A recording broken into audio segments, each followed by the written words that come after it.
रजनी को बड़ी बड़ी हाँकने का बड़ा शौक था। वो जब भी बात करती तो सोचती भी नहीं थी कि वो क्या बोल रही है। एक दिन रजनी अपनी सास से कहती है, माँ जी आपको पता है मेरे लिए तो अमेरिका से लेकर लंदन तक के रिश्ते आ रहे थे, लेकिन मैंने तो सोचा शादी करूंगी तो इंडिया में ही करूंगी और कहीं नहीं। तभी रजनी की ननद बोल पड़ती है, अच्छा भाभी अमेरिका के कौन सी सिटी से रिश्ते आए थे और लड़का क्या करता था? अरे किसी मार्क करके कुछ नाम था, किसी सोशल नेटवर्किंग साइट के लिए काम करता था। भाभी कहीं आप मार्क जुकरबर्ग की तो बात नहीं कर रही हैं? यही नाम था, तुम्हें कैसे पता? ननद मुंह बनाकर कहती है, दरअसल भाभी उन लोगों की गाड़ी हमारे घर के सामने से ही निकली थी और आपके घर का पता पूछ रहे थे। रजनी समझ जाती है कि उसकी बात पकड़ी गई है, लेकिन वो जरा भी परेशान नहीं होती और रौब से कहती है, हाँ पता है बहुत बड़ी बड़ी गाड़ियाँ थी उन लोगों के पास। रजनी ये कहकर वहाँ से निकल जाती है। एक दिन रजनी का पति ऑफिस के लिए तैयार हो रहा होता है और उसे देर हो रही थी। वो रजनी से कहता है, अरे रजनी कहाँ हो, जल्दी से खाना दे दो। अरे रजनी काम में जरा तेजी ला, सारा दिन घर में बैठी रहती है, किसी को ऑफिस जाना है किसी को कॉलेज, जरा नाश्ता खाना तो वक्त पर तैयार कर दिया कर।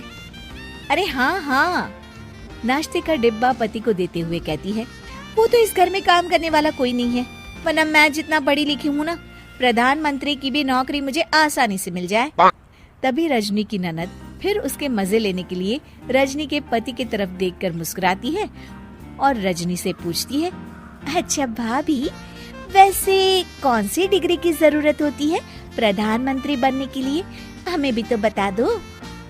अरे कुछ खास नहीं, बीपीएम या एपीएम। सभी रजनी की तरफ हैरानी से देखकर पूछते हैं, बीपीएम और एपीएम ये क्या है रजनी? रजनी अकड़ कर कहती है, अरे पढ़े लिखे हो तो पता चले ना, बैचलर इन प्रधानमंत्री और मास्टर इन प्रधानमंत्री। अब क्या था, रजनी की ननद और पति मुंह छुपा छुपा कर हंसकर निकल जाते हैं। रजनी समझ नहीं पाती है कि आखिर हुआ क्या। खैर रजनी की ये आदत दिन पर दिन वैसी ही रहती है। एक दिन रजनी अकेली एक पार्टी में जाती है, जहाँ रजनी की रिश्तेदार उससे कहती है, अरे रजनी बहुत सुंदर साड़ी पहन रखी है, बहुत जच रही है तुम पर। अरे भाभी कैसे नहीं जचेगी, पूरे 1.25 लाख की साड़ी है, वो डिजाइनर है ना जे वालिया, उसी के स्टोर से खरीदी है, ओरिजिनल है ओरिजिनल। बस अब क्या था, पूरी पार्टी में ये बात आग की तरह फैल गई कि रजनी की साड़ी 1.25 लाख रुपए की है। तब काकी कहती है, अरे रजनी सुना तुम्हारी साड़ी 1.25 लाख रुपए की है। अरे काकी वो तो मैंने ही कम ही रेट बताया था भाभी को, आप तो जानती है ना कितनी झूठी और जलनखोर है वो। है तो ये साड़ी करीब 2 लाख रुपए की, लेकिन मैंने उन्हें 1.25 लाख ही बताई। हाँ। और रजनी इतनी महंगी साड़ी लेने की क्या जरूरत थी?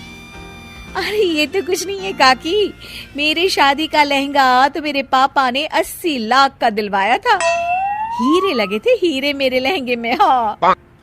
भोली भाली काकी के पास खड़ी उनकी बहू बोल पड़ती है, अच्छा रजनी भाभी फिर क्या किया, आपने उन हीरो के गहने बनवा लिए होंगे। चलो माँ, मुझसे तो अब यहाँ खड़ा भी नहीं हुआ जा रहा। ये बोलकर दोनों वहाँ से चली जाती है।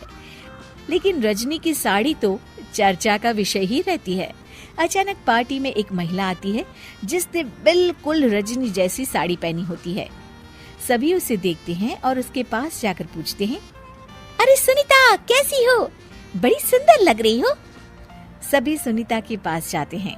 रजनी भी खड़ी होकर उसे देखती है और अपनी चोरी पकड़ी जाने पर घबरा रही होती है। मैं तो ठीक हूँ, आप लोग सब मेरे पास कोई खास बात क्या? और अब बेटिया ये साड़ी तेरी बड़ी प्यारी है, कहाँ से ली और बुरा न मानना कितने की ली? अरे काकी अब तो बड़ी है, आपकी बात का क्या बुरा मानना, ये साड़ी ना चुन्नू वाले से 1500 की ली है। ऐसी पूरे दुकान में सिर्फ 2 ही साड़ी थी, एक मैंने ले ली और एक रजनी भाभी ने। तभी सुनीता की नजर रजनी पर पड़ती है। अरे रजनी भाभी, आपने भी वही साड़ी पहनी है। फोन पर बात कर लेती तो मैं कुछ और पहनाती। अब क्या था, रजनी की तरफ सारे रिश्तेदार देखने लगते हैं और रजनी वहां से सर पट निकल जाती है। वो मन में सोचती है कि अब मैं कभी हाँकने वाली बात नहीं किया करूंगी।